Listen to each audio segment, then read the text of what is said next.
चलनी के चालल दुल्हा सुप के फटकार ले। चलनी के चालल दुल्हा सुप के फटकार ले। दिया खा के लागल भर दुआर बाजा बाजले।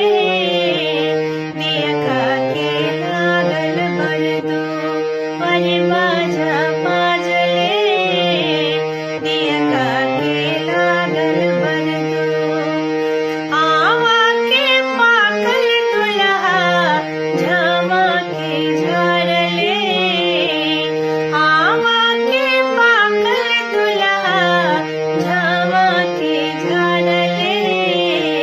कल छुल के दागल बाका लोलपुर के भागले। कल छुल के दागल बाका लोलपुर के भागले। कल छुल के दागल बरा सासू का खिया में अनवट बाछावले। सासू का खिया में अनवट बाछावले। आई के देखा बर के पंचा भुलावले। आई के देखा बर के अमले का पाकल दुल्हा गाँव के निकालले। अमले का पाकल दुल्हा गाँव के निकालले। ऐसन बकलोला बरचा टक देव के भावले।